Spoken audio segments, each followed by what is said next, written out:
Good afternoon, all. It's a pleasure to be at the Arctic Circle Assembly for the third consecutive time. And when I first took part in this conference, the tone and the content was very different from now. The focus on the security aspects of the Arctic has become much stronger. And I take a little bit of responsibility for that because I spoke about NATO's concerns about the security developments in this region. Nevertheless, Mr. Grimson has asked me back to attend one final time in my role as the chair of the NATO Military Committee. And my message remains unchanged. Major geopolitical changes drive home the need to ensure security and stability in the Arctic as we see more strategic competition in the region. Russia's war on Ukraine has global implications, including in the Arctic, where Russia has even used its military facilities on the Kola Peninsula to attack Ukraine. After almost 1,000 days of full-scale war, Ukraine continues to bravely and successfully fight back against the Russian aggression. And they are supported in their right to self-defense by 50 nations around the world, including NATO allies. Our unprecedented military and financial support to Ukraine is not charity, but an investment in our own security. Also here in the High North. Ladies and gentlemen, for many years, constructive cooperation and peaceful dialogue benefited the Arctic and the nations in the region, including Russia. And this has accurately been described as high north, low tension. Unfortunately, this is no longer the case. Tensions are rising. And therefore, Arctic allies are crucial to ensure the alliance has the situational awareness and the capabilities to defend the High North and deter any potential aggressors. The historic accession of Sweden and Finland makes NATO stronger, also in the High North. And Nordic allies are investing deeply in their capabilities and equipment. And that means more jets and ships to better patrol the Nordic skies and seas, and to detect non-allied submarines, including in the Arctic. This week, during the NATO Defense Ministerial in Brussels, 13 allies launched the North Link initiative. And this will explore the development of a secure, resilient and reliable multinational Arctic satellite communications capability. 4 weeks ago, we witnessed another significant milestone in Nordic defense cooperation, when the chiefs of defense of Denmark, Finland, Iceland, Norway and Sweden signed the Nordic defense concept. This deepens Nordic defense collaboration. And that couldn't have come at a better time, because Russia is continuing to ramp up its military presence in the Arctic, which is home to the Northern Fleet, nuclear submarines, missile facilities, airfields, radar stations and troops. Now, Russia's largest force is stationed on the Kola Peninsula, which shares a border with Norway and Finland. In September, Russia conducted a major naval and air exercise in the Arctic Ocean called Ocean 24 and reportedly deployed 2 nuclear submarines under the Arctic polar ice cap. We are also increasingly witnessing cooperation between Russia and China in this region. And this cooperation has a clear military aspect to it. China joined Russia in the Ocean 24 exercise. And at the start of this month, China's Coast Guard vessels entered the Arctic Ocean for the first time, patrolling the waters jointly with Russian ships.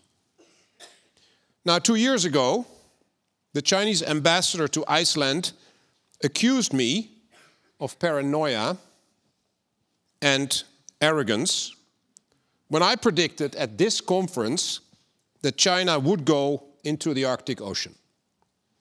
And as it turns out, it was, in a way, unfortunately, an accurate prediction.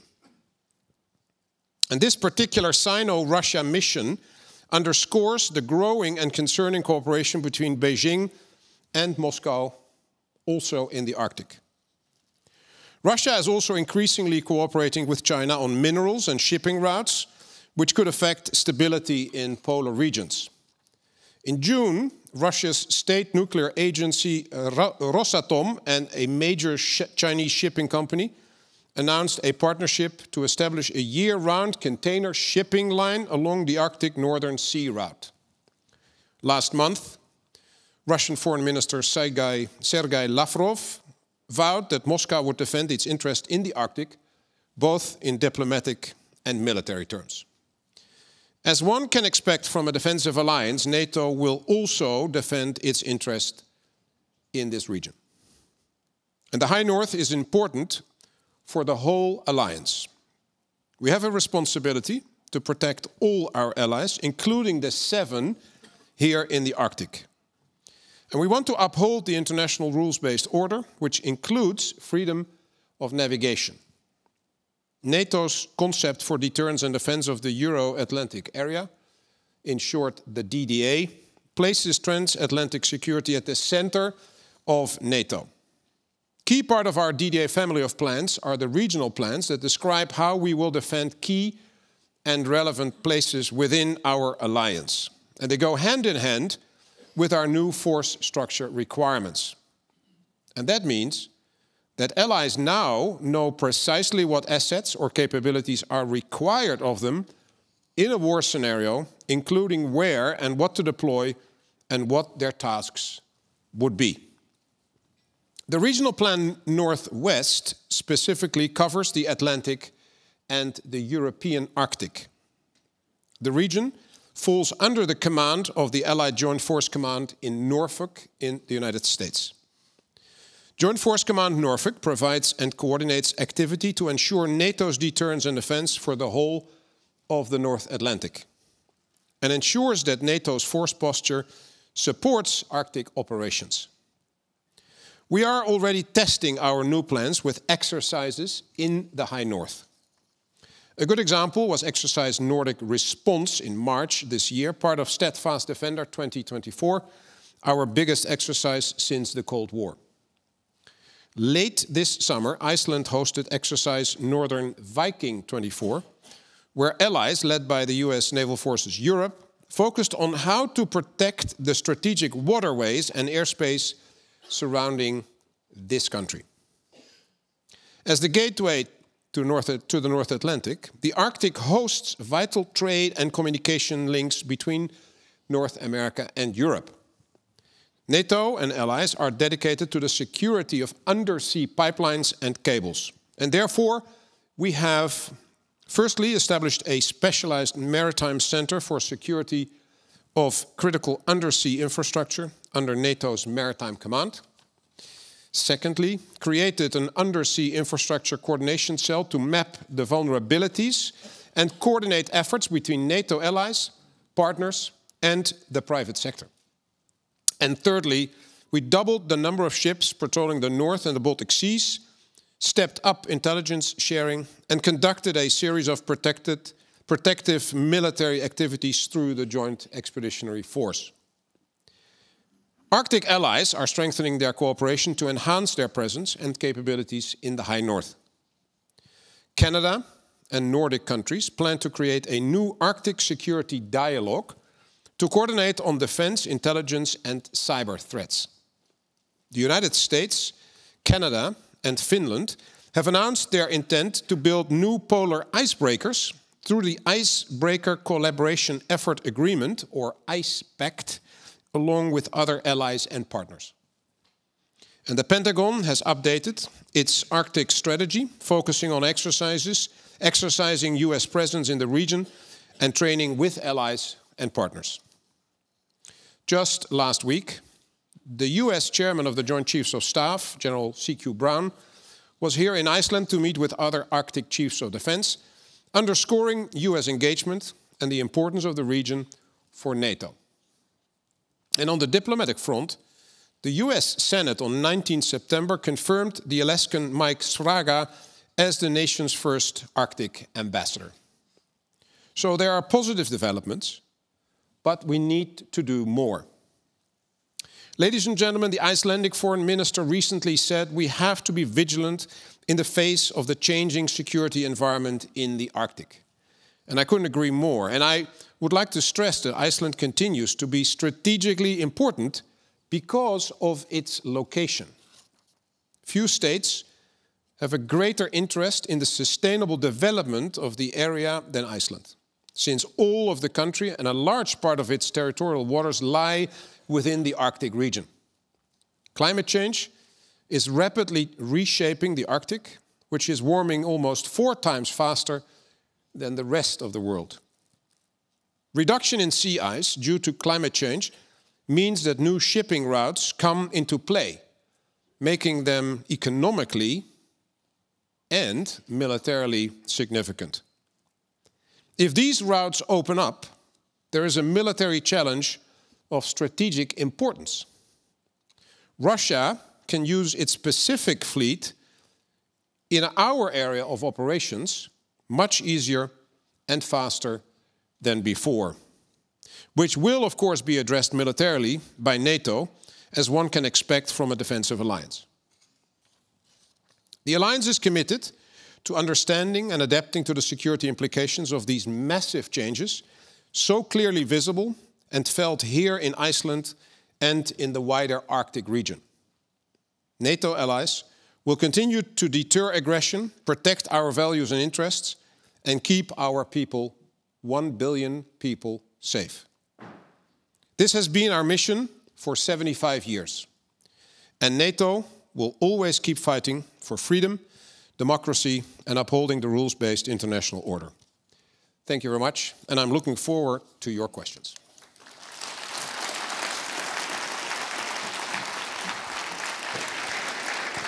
Well, thank you very much for this, clear statement. And you're absolutely right. We had this exchange between you and the ambassador of China this fall. Yeah, is the ambassador out there, or maybe somebody put up? That's not the Chinese ambassador, I think. No. Yes, okay. He is. Okay, yes. Anyhow, so good. So we have the first question here, and here, be quick. Yeah. Of course, always. Rocky White's Director of Fletcher Maritime Studies Program at Tufts University. I sat next to the Chinese ambassador a couple years ago while you were here. But so my question is, I'll keep it brief, is what is your definition of victory in Ukraine? Thank you. Okay, here we go. To start with a simple question. Now, let me start by saying, and I will answer the question, but it needs a bit of explaining. Because we live in a world where a lot of people think that everything is plannable, controllable, zero risk. That's the societies we have built by now. And unfortunately, in a war, that's not how it works. Because war is playing chess between 2 nations with armed forces that are able to destruct, to kill, to damage. So it is not nice. It is not nice at all. And both sides will look for opportunities to become more successful than they are now. And if you look back over the last 1,000 days almost, 969 days the war is raging. We saw the invasion. Basically, the Russians have made extremely big strategic mistakes. I think Mr. Putin has not achieved any of his strategic goals, which were basically a regime change in Ukraine. Then fairly quickly, and they took quite a big part of a chunk of Ukraine, the Russians. And then basically, fairly quickly, the Ukrainians took back about 50% of what the Russians originally had taken. And then we came into this next phase where both sides were learning and in a way became better. And you have to become better because you lose people, soldiers, every day, apart from stuff, weapon systems and ammunition, but you lose a lot of people. It's one of the topics where a lot of nations need to think about, because whether you have professional armed forces or not, you will have to think about if you are in a conflict, after a couple of days, those professional soldiers get wounded and die, and then you have to find new soldiers. So every country has to think about this, as we basically have seen in this war. Now, both sides at the moment are looking at the same type of problems. They both look for new soldiers, they both look for new capabilities, and they both look for new ammunition. And then they will look for opportunities with those new troops and the new capabilities to either gain more territory, the Russians, or to retake territory, the Ukrainians. Now, the Ukrainians did the counteroffensive in the summer of 2023. And because we are in this sort of mindset of everything is plannable, so we thought, okay, we have given them the weapons, we've given them the training, we've given them the ammunition, so now they're going to win. But we forgot about the fact that the Russians were building these defensive works, and then every time we were talking about a type of weapon systems that would help the Ukrainians, we thought about it a little bit long because of this red line discussion. And then basically the time we took to decide to give it and to allow the Ukrainians to use it, the Russians strengthened the defensive works. So by the time the counteroffensive started, the Ukrainians had a very tough job. They had to penetrate minefields between 10 and 15 kilometers deep, 5 to 6 mines per square meter. And so war is not plannable as a lot of us think. And therefore, we are now in a situation where there is some movement at the front. The Russians are taking slowly, relatively little bits of land per day, but they take a little bit of land per day against enormous costs when it comes to human lives. We're talking more than 350,000 Russian soldiers wounded and killed. 350,000. I don't think it's all Icelandic people here, but if in your nations there would be 100 a week, you would have a difficult discussion in your parliaments and in your population. The Russians suffer about 1,000 a day. So it is unimaginable for most of us what is happening at the front. People think war is about cyber, hypersonics, AI, sort of a clean war. That was what people predicted a couple of years ago. A war of bits and bots, but it is also still a war of mud and blood, which is about gaining territory, defending territory, gaining territory, using tactics of World War I. Trench warfare, artillery barrages, wave after wave of infantry soldiers. So it is a dirty war, and it is difficult. I think you can say that by now the Russians count on quantity and the Ukrainians on quality. It is amazing what the Ukrainians have achieved against this mighty Russian armed forces. Yes, with our help, but the courage of the Ukrainian people is amazing. After a while, people that played in the symphony orchestra and the ballerinas from the National Ballet were in the trenches in Ukraine. That is what war does to a nation. And if you ask people in Iceland now, would you like to go to war? I would be surprised if all the young people would say yes. Of course you don't. If you live in a prosperous country where there is freedom, where there is prosperity. And yes, there are problems, but if you compare things in the world, I think Iceland has limited problems. And the same for a lot of NATO allies. And then, but if a war starts, then things change, because it is about your country. losing your country. And then suddenly a lot of people don't want that to happen. So if people now say, you know, Ukraine has to basically give away what they have lost and then make peace, and then we can carry on with our lives without this war in Europe.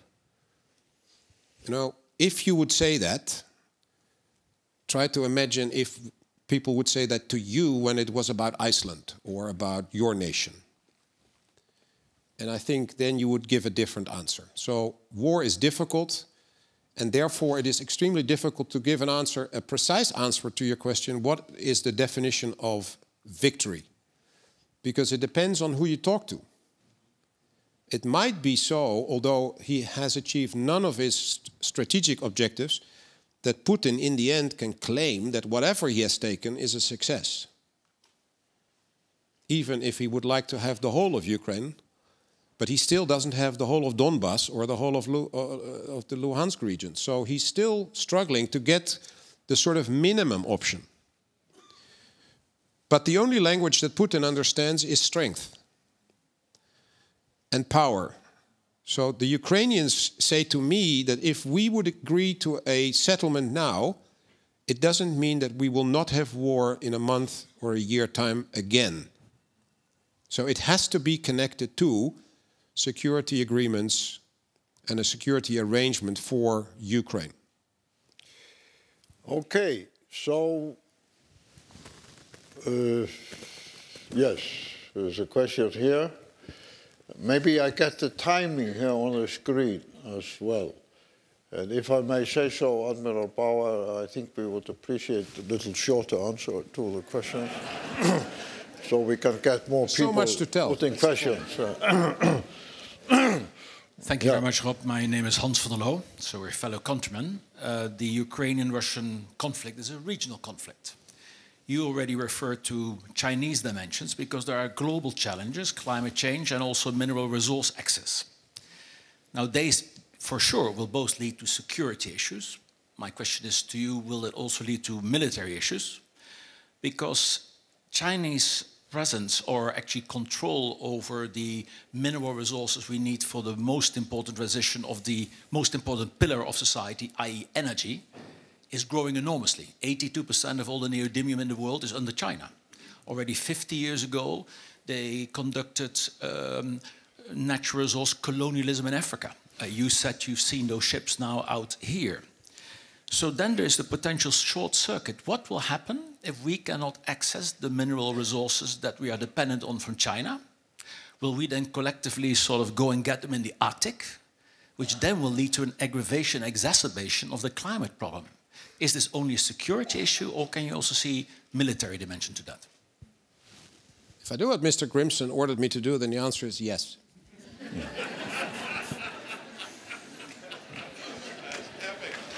However, if you allow me, sir, yes, sure. if you allow me.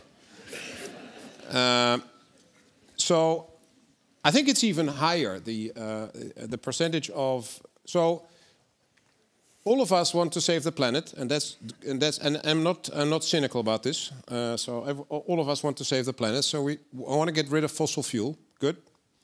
Nobody dares to go to nuclear energy, which I think we should discuss.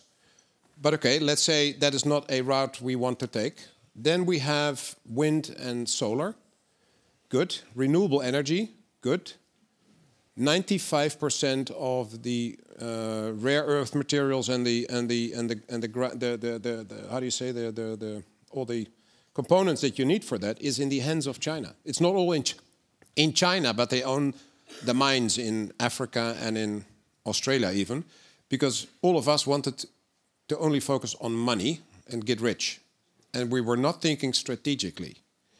Now, if we want to accept that, that's fine with me. When Putin did this to the oil and gas, and we had a serious problem, because we thought we had a contract with a company, Gazprom. We didn't have a contract with a company, we had a contract with Putin. So if we think we have a contract with China in all the aspects, in terms of economic and with companies, then I think we are naive.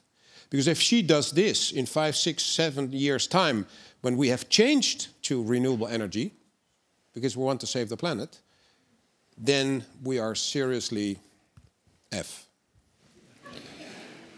Okay. And then somebody said to me, and it was the CEO of the Rand Corporation, the rare earth materials not necessarily are rare.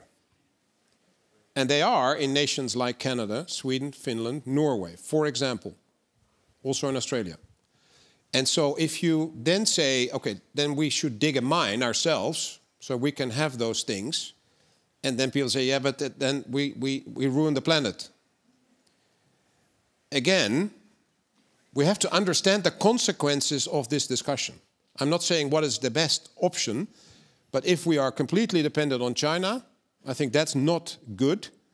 And we can get less dependent on China because we have this stuff in our part of the world, but then we have to accept that it has a consequence in a way for the climate as well, or for the... So it is difficult. I'm not saying it's easy, but it's... Okay, let's take a few... Yes, we have one here in the front row. Yes, if you can introduce yourself. Good afternoon. I'm Matthew Gruba. I'm an Arctic Law Fellow at the University of Maine School of Law. And NATO is an inherently collaborative, consultative body, as spelled out by the North Atlantic Treaty that promulgates all those processes. And inherently that consultative, collaborative process takes some time. And given the fact that we're up against an adversary in the Arctic in Russia that's kind of at the opposite end of that spectrum, where it has ultimate unity of command, one person makes all the decisions, has all the power. How best can NATO match tempo with an adversary like Russia in a place like the Arctic where we're dealing with tyranny of distance and a mismatch in lines of communication? Yeah, so thank you for that question. We have undergone the biggest change militarily in terms of our plans in the last couple of years. So we have changed from a focus on expeditionary operations, crisis response operations like in Afghanistan or in Iraq, and now still in Iraq and still in Kosovo, to collective defense again.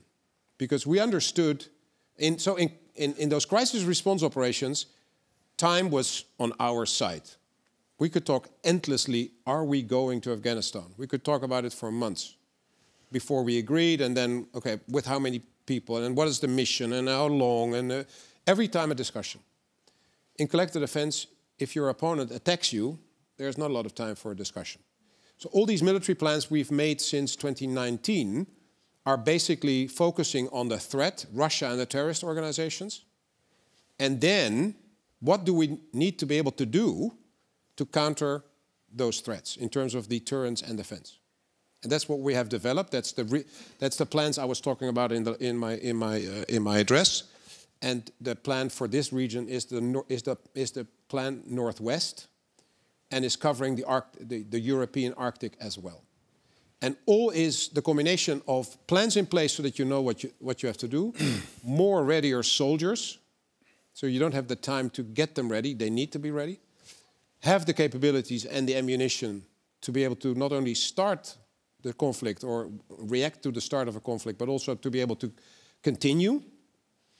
And then, last but not least, to have the right authorities with the military commanders, the Supreme Allied Commander Europe, General Cavoli, who has to be able to decide when it is necessary with the speed of relevance. And all that has changed dramatically in the last 4 years. Well, I'm getting very strong messages from the control room here on the screen. So if we have some questions there in the middle of, yes, there, please. Yeah, if you can stand up and get the microphone there, yes. I have -7 minutes to answer the question. Hi, my name is Virginia, a Spanish woman living in Norway. You're talking about deterrence. We're talking about Russia, the country with more nuclear heads, nuclear weapon country. The law of deterrence implies that you have to have the weapon, you have to communicate it, and the opponent needs to feel or trust that you're going to use it. How does NATO feel about how likely or how much do you trust that Russia could eventually use nuclear weapons against their opponents?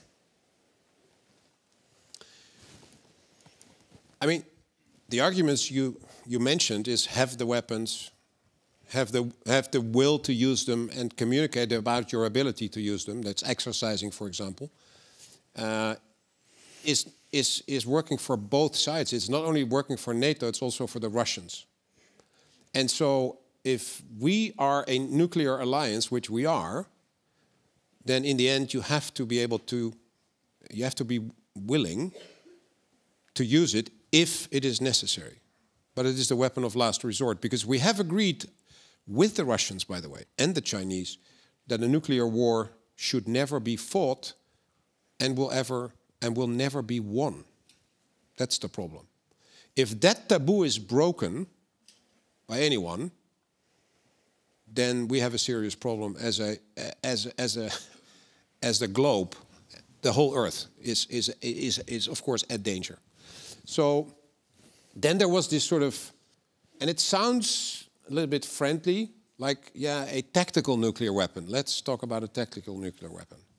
As if it is sort of not as bad as a strategic nuclear weapon. In detonation it is. But in many ways it is the same problem, because it is a nuclear weapon, which can lead to much more than just a tactical nuclear weapon. The Russians have in their doctrine the use of tactical nuclear weapons. And they are, and that's the other concerning thing, they are talking about it now almost every week. That is strange. I mean, if I would say every week to you that I will hit you and I don't do it, it sort of loses its power after week 4, maybe earlier. But the problem with nuclear weapons is that if I hit you, it is pretty bad.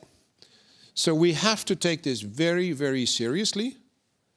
But the good news until now is that it is rhetoric, and we haven't seen anything that forces us to change our nuclear posture. Well, thank you very much. As always, crystal clear. And let me just point out to you, yes, there are some Icelanders here in the hall, but they are a very small minority of the audience.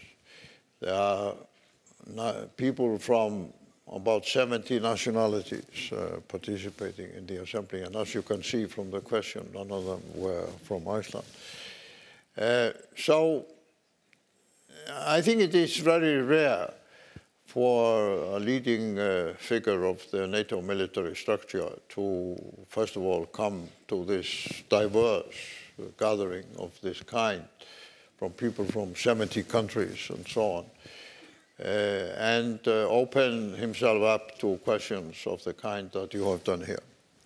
So I want to thank you not just for coming and speaking, but also for the example you have shown in terms of now for the third time being willing to take questions from the audience without having any idea, as neither I had, what kind of questions would be asked.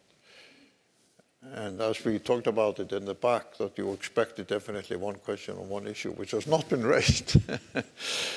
It just shows that, as I said before, the democratic nature of the participation on this open assembly is a reality, And as we move forward, it's very important to facilitate that dialogue. So I want to thank all of you, as well as Admiral Bauer, for this extraordinary dialogue. And we will continue with other crucial Arctic issues. I know you are stepping down from your responsibilities in the future within NATO, but whatever you do in the future, we will welcome you back to the Arctic Circle for this kind of open, constructive dialogue. As a civilian. Yeah. Thank you very much. Thank you.